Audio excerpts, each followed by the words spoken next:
of the game. It's a rich thing. I was playing cricket. First of all, they start playing cricket at Carlton. Carlton Cricket Club is my club. Um, Played there for basically all of my career. And then I had the opportunity in 2008 to travel overseas to England to play some league cricket. Sherman Campbell gave me that opportunity, and I just took the opportunity and just run with it. So from 2008 to, I would say, 2020, 2023, I was between England, Australia, back and forth, 6 months there, 6 months here, playing professionally. And to be honest with you, bro, that was one of the best things I've ever done in my life. It teach me so much about people, different cultures, being able to travel. And this is one of the reasons I always tell the young players, you got to respect the game. Cricket can take you to places that, we from the Caribbean, and some of us may not be able to always pair our way to get to certain places at cricket. Cricket, that is one thing about cricket that, that is very, very key. You can travel all over the world, so many places, and met some of the most amazing people while traveling and playing. But there was a time where I was always thinking about life after the sport. You can't play a sport all your life, and I was always being told, when you get your money, invest in yourself. But when I was younger, like we go back to like when I was 15, 16, my mom's friends would come over to the house and they would always ask me to massage them, and I'll be like, what massage? But just out of respect, elders, you know what I mean? Rub the feet, whatever. And then one of my mom friends said to me one time, then I believe that you're going to be a massage therapist, and obviously I was 15 then, moving on 10, 12 years after when I first started to do my sports massage course, level 4,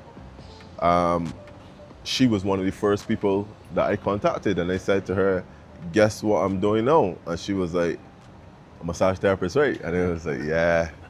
You almost say I saw it. You almost say I saw it in you from a young age, And that is where I did my massage course in 2020, around COVID time, and from there is when I was still playing it with help my teammates when I would be on contract with sports massages and stuff. And then it was like, it's time to really refine, it's time to refine my skills. Although I was doing fairly well as a massage therapist, I wanted to refine my skills, learn more about the anatomy, get a little deeper into it.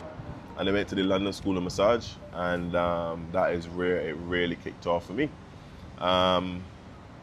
Since then, in 2022, I moved to Dubai, came to Dubai on holiday, and then I got offered a job. After 7 weeks of being here on holiday, I got offered a job, and it was like, you know what, I'll give it a shot, and give it a shot for a year, and then 2 years later, I'm still here, but the story is crazy, bro. I've done massages. I used to do massages on the beach in Barbados. I set my table up in the water. It was a different experience, just something different that people never had before. Doing massages on the beach, and then, yeah, bro, it just kicked off from there.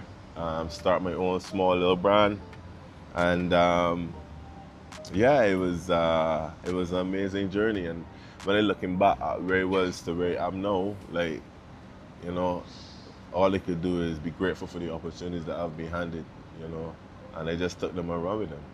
For me, like, it's my passion. I love what I do.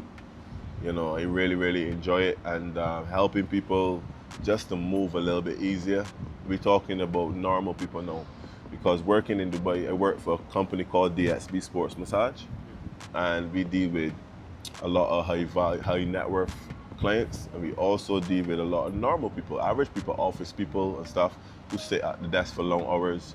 So just to help them to be able to move a little bit more freely, it gives me, it makes me really happy to be able to help these people. I've been with Nepal now.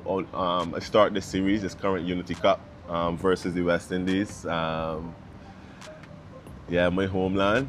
But with Nepal started back in March when Stuart Law, the coach, he was coming in to be head coach, and he reached out to me, and You know, he said, you know, he heard a lot of good things about you, you know, your skill set, what you offer.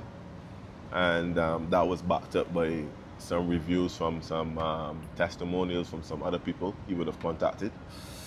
And, you know, he would have asked what kind of person I am. And then initially, we wasn't sure how it was going to go because obviously with Nepal being an associate team, you know, these teams carry budgets and stuff like that. And then, like, I would say 4 months later, receive another message from Stuart, you know, telling me, yeah, he think that everything is sorted now.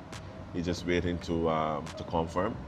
And then when he confirmed with me and tell me, yeah, that I'll be joining the team, you know, for the Unity Cup, World Cup qualifiers, and hopefully the World Cup in 2026, February 2026 in India and Sri Lanka. Yeah, and yeah, that's how it kicked off from there. But we know West Indies culture is a little bit more chilled, a little bit more relaxed.